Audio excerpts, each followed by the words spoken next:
शिरडी के साईं बाबा को बहुत लोग मानते हो, जिनके इतिहास को 100 साल अभी पूरे हुए ईस्वी सन 2018 में। ईस्वी सन 1918 में इन्होंने शिरडी में समाधि ली थी, ऐसा कहा जाता है। 100 साल इनकी समाधि को पूरे हुए। कई लोग इनको भगवान मानते हैं, कई लोग इनको चमत्कारिक देव मानते हैं, कई लोग इनको महापुरुष मानते हैं, वहां जाते हैं और मत्था टेकते हैं। जरा सुनिए ये कौन थे।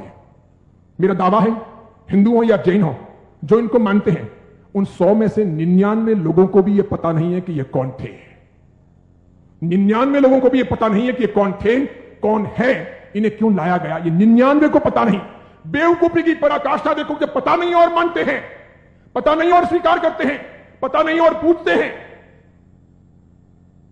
बहरुद्दीन पिंडारी नाम का एक व्यक्ति था।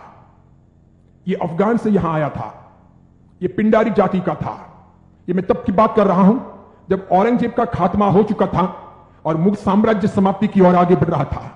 धीरे धीरे मराठाओं ने अपना वर्चस्व जमा लिया था और वे हिंदू साम्राज्य की स्थापना के लिए बहुत मजबूती के साथ में आगे बढ़ चले थे।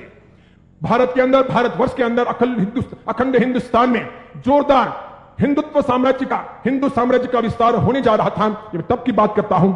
ये पिंडारी लोग लुटेरे हुआ करती थी। ये पूरी अफगान की जाति लूटने फाटने के लिए यहां पर आई थी। मुगलों के काल के अंदर इसने अच्छी खासी मात्रा में जगह जगह लूटपाट की थी। हिंदुओं को टारगेट बनाना, उन्हें लूटना, उनके पैसों को छीनना, उनकी बहन बेटियों को छेड़ना और पसंद आ जाए तो उनकी बहन बेटियों को उठा लेना, ऐसे इनके कर्तव्य हुआ करते थे। 1838 में इस बहरुद्दीन का 1838 में इस बहरुद्दीन का जन्म हुआ और यह आगे बढ़ा। उसके बाद में एक फिल्म आई, वो हिंदी फिल्म थी। उस फिल्म को जगह जगह पर दिखाया गया षड्यंत्र के आधार पर। फिल्म में यह बताया गया, औरंगजेब के मरने के बाद पहली बार जब बोलने वाली फिल्में आई, पहली बार जब फिल्म आगे बढ़ी, वो ब्लैक एंड व्हाइट मूवी, जब फिल्मों का जमाना आया, तब यह बताया गया कि ये बहरुद्दीन पिंडारी तो बहुत अच्छा आदमी और ये पिंडारी जाति के लोग तो देशभक्त हैं, देशद्रोही नहीं, ऐसा बताया गया। बावजूद इसके इस बहरुद्दीन ने जगह जगह डकैतियां करना, लूटना फाटना जारी रखा। बड़ी मात्रा में लोगों को तहस नहस करता रहा। इसने अपनी जिंदगी में कई सारी हिंदू महिलाओं के, कन्याओं के बलात्कार किए, कितना ही सारा नुकसान पहुंचाया। अंततः जब धीरे धीरे मराठा साम्राज्यों के सामने, उधर झांसी की रानी, झांसी के अंदर लक्ष्मीबाई लोहा ले रही थी, उस वक्त अंग्रेजों का आगमन हुआ। अंग्रेजों को यह बहरुद्दीन बहुत नागवार गुजरा। इन्होंने जैसे तैसे करके इस बहरुद्दीन को भगाने के लिए, पकड़ने के लिए खूब कोशिशें की। यह बहरुद्दीन बेस बदल करके भागता हुआ अहमदनगर आया, जिसे नगर कहा जाता है, महाराष्ट्र का बहुत बड़ा एक शहर है। अहमदनगर आया और सुनिए, इतिहास ये कहता है कि यह बहरुद्दीन पिंडारी अहमदनगर के अंदर एक वेश्या के घर रहा। उस वेश्या को अपना बना करके उसने वहीं पर अपना आशियाना बना लिया वेश्या के साथ। आगे जाकर उसने शादी की या नहीं की, इसका कोई सबूत नहीं। वेश्या के साथ रहते रहते 2 संतानों का जन्म हुआ। एक था लड़का जिसका नाम रखा गया चांद मियां। बहरुद्दीन ने अपने बेटे का नाम रखा चांद मियां। थोड़ा बड़ा हो जाने के बाद में बिना पढ़ाई लिखाई इस चांद मियां को अपनी डकैतियों में जासूसी के तौर पर बहरुद्दीन पिंडारी ने उपयोग करना प्रारंभ किया। जगह जगह ये चांद मियां, छोटा सा बालक, एक चद्दर लेकर के भिखारी के तौर पर फटे पुराने कपड़े पहन करके अलग अलग जगह पर बैठता, बाजारों में बैठता, आए गए माल की वगैरह बातमियां लेता, किसके घर में क्या आ रहा है जा रहा है ऐसी कोशिशें करता। और समय समय पर कभी दिन में, 2 दिन में, 5 दिन में, 10 दिन में अपने पिताजी को, बहरुद्दीन को यह समाचार पहुंचाता कि आज इस घर में इतना माल आ रहा है या यहां इतना सामान आया है। और इस प्रकार डकैतियों का मामला आगे बढ़ता कि यहां कोई सुरक्षा के प्रबंध नहीं होते हैं, कोई पहरेदार नहीं होते हैं, ये चीज चलती रहती। अंततः परेशान होकर शंकाओं के आधार पर अंग्रेजों ने बहरुद्दीन को तो भगाया, आगे जाकर वो अफगान चला गया, उसकी मौत भी हो गई। चांद मियां, उसका बेटा, छिप छिप करके रहने लगा, बड़ा होता गया। एक दिन अंग्रेजों ने उसे पकड़ा, जेल की सलाखों के पीछे डाला। 8 साल तक ये चांद मियां जेल में रहा। अंततः ये छूटा। मराठा ताकत के साथ में अंग्रेजों का मुकाबला कर रहे थे। झांसी की रानी भी किसी भी हालत में अंग्रेजों को घुसने नहीं दे रही थी। अंग्रेजों को लोकल गुंडे चाहिए थे इन लोगों के सामने लड़ने और इनको परेशान करने के लिए। चांद मियां ने पैसे लेकर के झांसी की रानी के खिलाफ में, अंग्रेजों के पक्ष में गुंडों को इकट्ठा करने और लड़वाने और मगजमारी करने के लिए तैयारी दिखाई। अंग्रेजों ने अच्छे खासे मोटे पैसे चांद मियां को दिए। ये चांद मियां महाराष्ट्र से ठेठ झांसी गया। अंततः अंग्रेजों के हाथों झांसी की रानी लक्ष्मीबाई को मरवाने में इस चांद मियां की भी भूमिका रही। उसके मरने के बाद इन अंग्रेजों ने उस चांद मियां को नवाजा। कालांतर के अंदर एक नया नुस्खा अपनाने के लिए वो चांद मियां झांसी से आकर के शिरडी पहुंचा। वहां सुलेमानी मुसलमानों के साथ में उसकी पहचान हुई।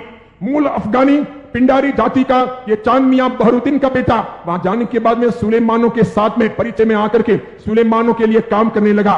मुसलमानों की ये सुलेमानी जाति षड्यंत्र पूर्वक हिंदुओं और मुसलमानों के बीच के भेद मिटाने और धीरे धीरे इस्लाम का भीतर से प्रसार प्रचार करने का कामकाज संभालती थी।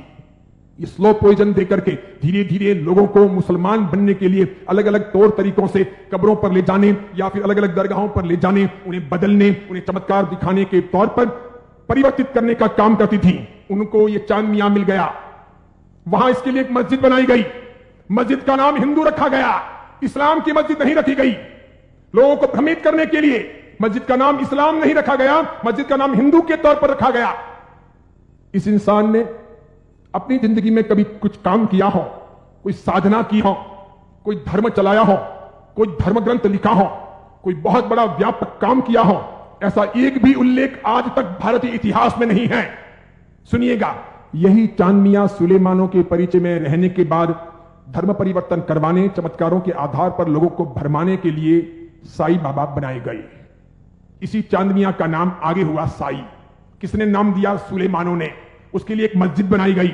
बाद में वो हिंदुओं और मुसलमानों के बीच में सामंजस्य स्थापित करने के लिए फरिश्ते के तौर पर प्रस्तुत किया गया। देखिए आप एक मजे की बात, ईस्वी सन 1918 में इसने समाधि ली।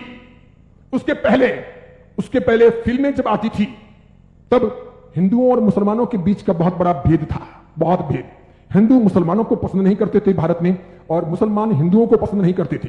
मुसलमानों को ईश्वर के नाम से बहुत एलर्जी थी, हिंदुओं को अल्लाह के नाम से बहुत एलर्जी थी।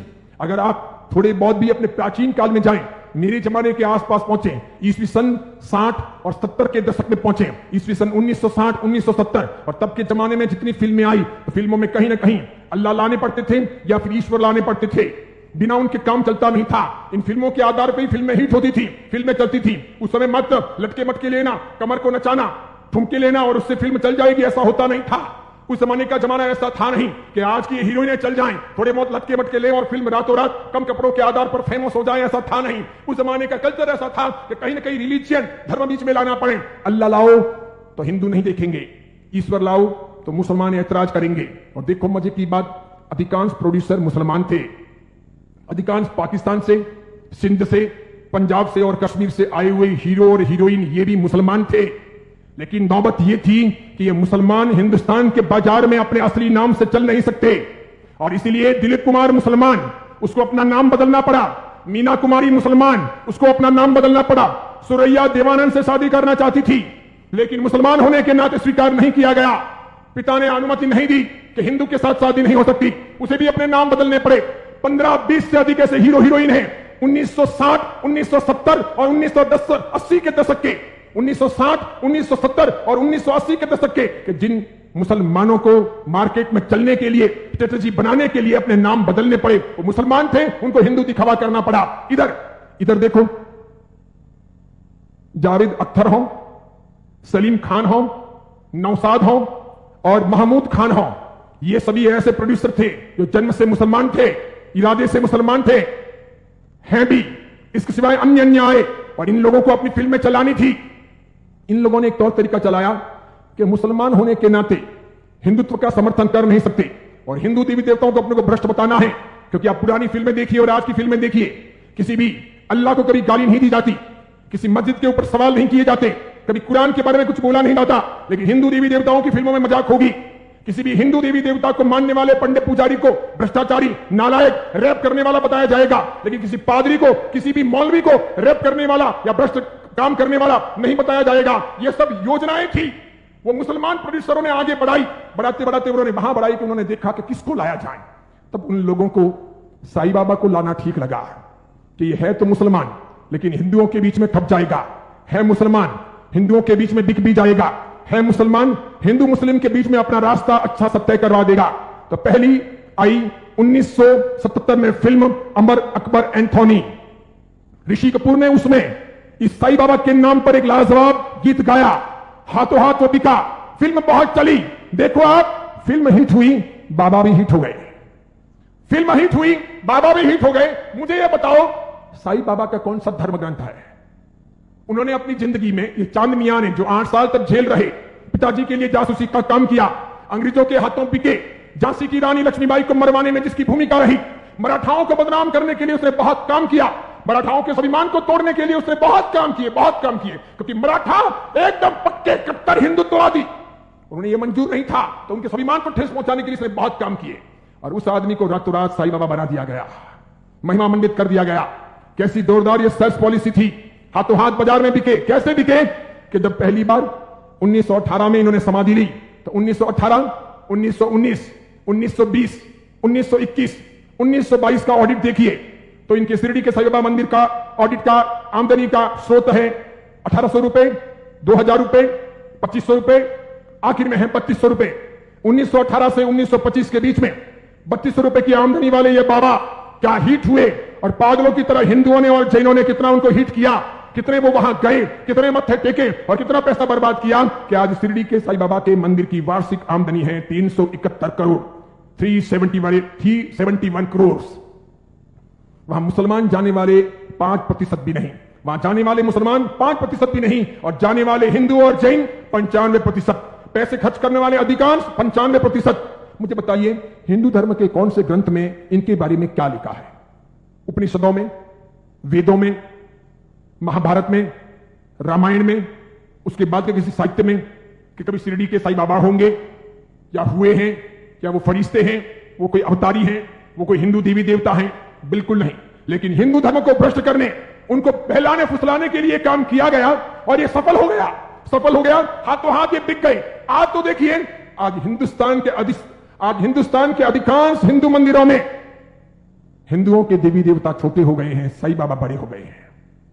हिंदुओं के देवी देवता साइड में हो गए हैं, साईं बाबा प्रमुख हो गए हैं। हिंदुओं के देवी देवता कम कमाऊ हो गए हैं, साईं बाबा अधिक कमाऊ हो गए हैं।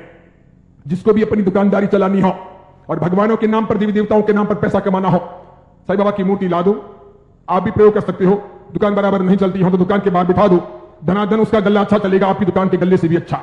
बस ऐसी बात हो गई। चमत्कारों के तौर पर मुझे बताइए कि उन्होंने क्या किया, उनसे क्या हुआ? बताइए कि शिरडी जाने वाले सभी लोग अमीर हुए, सभी की गरीबी दूर हो गई, सब लखपति करोड़पति हुए, अरबपति हुए? क्या सभी के दुख दूर हो गए? जो वहां गए और हर साल जाते हैं, क्या वो बीमार नहीं पड़ते? क्या उनके घर में बाल बच्चे बराबर पैदा होते हैं, वे वांझिए नहीं रहते? क्या उनके वहां पर किसी का एक्सीडेंट नहीं होता, दुर्घटना नहीं होती? क्या शिरडी जाते हैं और मानते हैं उनके सब ख्वाब पूरे होते हैं? बताइए मुझे। और दूसरी बात, एक जैन परंपरा में जन्म लेकर, अरिहंत को मानकर, सुदेव सुगुरु सुधर्म के आधार पर चलकर आपको कौन सा दुख हुआ? कौन सी भीख मांगनी पड़ी? कौन सी तकलीफें हुई?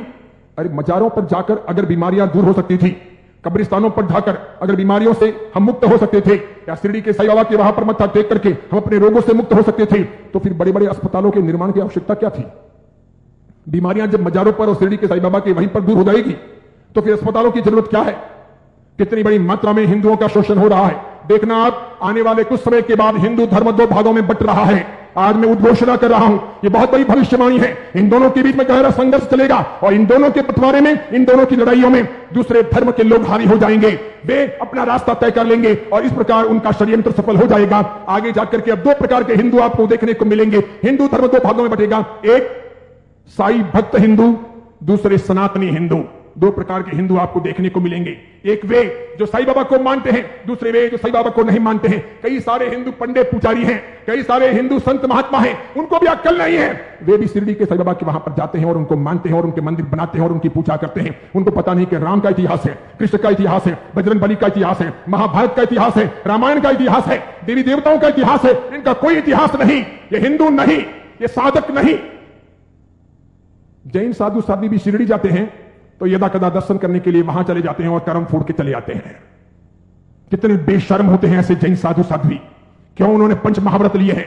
क्यों उन्होंने सफेद कपड़े पहने हैं? मैंने कितने ही अलग अलग अपने संप्रदायों के जैन साधु साध्वियों को यात्रा के दौरान शिरडी जाते हुए देखा। वहां जैन मंदिर भी है, उपाश्रय भी है, स्थानक भी है, और इसके बाद में कभी न कभी वहां के श्रावकों को कहकर या अपने चेले चपाटियों को साथ में लेकर वे शिरडी के साईं बाबा के मंदिर में दरबार में चले जाते हैं।